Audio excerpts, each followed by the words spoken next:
Hello दोस्तों, स्वागत है आपका आपके अपने यूट्यूब चैनल लक्ष्य स्टडी में। आज हम देखेंगे महत्वपूर्ण क्वेश्चन जो रेलवे के एग्जाम चल रहे हैं एनटीपीसी 2026 में, उसमें जो क्वेश्चन आए हैं या जो आने की संभावना है।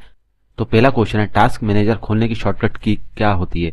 जो टास्क मैनेजर खोलने की शॉर्टकट की होती है control plus shift plus skip. क्या होती है? Control plus shift plus skip के द्वारा आप टास्क मैनेजर की शॉर्टकट की होती है। स्क्रीनशॉट लेने के लिए इसकी शॉर्टकट की क्या होती है? तो होती है window plus shift plus S. इसके माध्यम से आप स्क्रीन का शॉर्टकट ले सकते हैं। उसके बाद है एप्लीकेशन, एक्टिव एप्लीकेशन को बंद करने की शॉर्टकट क्या क्या होती है? तो वो होती है अल्ट प्लस F4। ब्राउजर में हिस्ट्री देखने की शॉर्टकट की क्या होती है? तो वह होती है अल्ट प्लस H। दिल्ली सल्तनत में तुकान ए चाहलगानी की स्थापना किसने की थी? तो ये की थी इल्तुतमिश ने। इक्तादारी सिस्टम की शुरुआत किसने की थी? तो ये की थी इल्तुतमिश ने। इल्तुतमिश द्वारा जारी किए गए तांबे के सिक्कों को क्या कहते थे? तो कहते थे जीतल। इसी प्रकार चांदी के सिक्कों को क्या कहते थे? टाका। क्या कहते थे? तांबे के सिक्के को क्या कहते थे? जीतल। और चांदी के सिक्के को कहते थे टका। नोवा क्वेश्चन है, 11वीं मौलिक ड्यूटी के अनुसार माता पिता की क्या जिम्मेदारी होगी? तो माता पिता की जिम्मेदारी क्या होगी? तो वह होगी 6 से 14 वर्ष के बच्चों को शिक्षा दिलाना।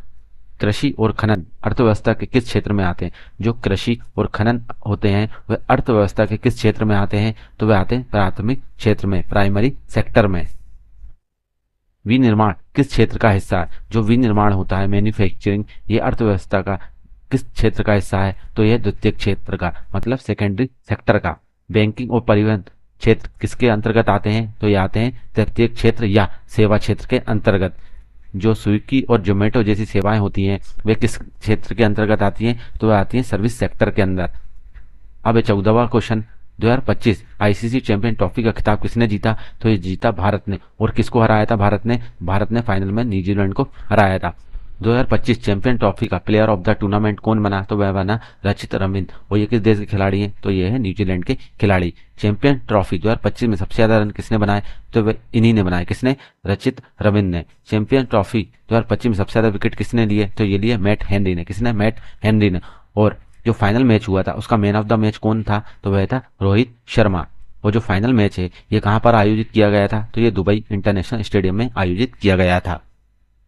विधानसभा सदस्य बनने की न्यूनतम आयु कितनी होती है? तो वह होती है 25 वर्ष। प्रयाग प्रशस्ति किस कवि ने लिखी है? तो ये लिखी है हरिशरण ने। हरिशरण किसके दरबारी कवि थे? तो वे थे समुद्रगुप्त के।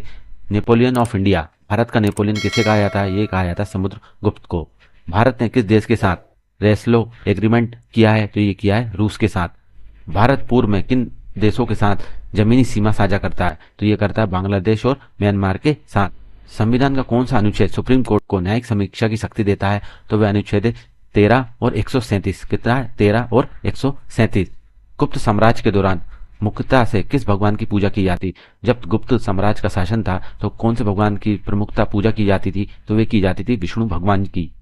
गुप्त राजा स्वयं को क्या उपाधि देते थे? जो गुप्त राजा होते थे वे स्वयं को क्या उपाधि देते थे? तो वे देते थे परम भागवत। क्या देते थे? परम भागवत।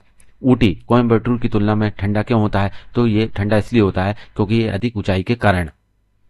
जन धन योजना में ओवरड्राफ्ट के लिए ऊपरी आयु सीमा क्या निर्धारित की गई है? तो वह निर्धारित की गई है 65 वर्ष। तमिलनाडु की तुलना में ऊटी में अधिक ठंड होने का क्या कारण होता है? क्योंकि ये अधिक ऊंचाई पर है। अंतिम मुगल सम्राट कौन थे?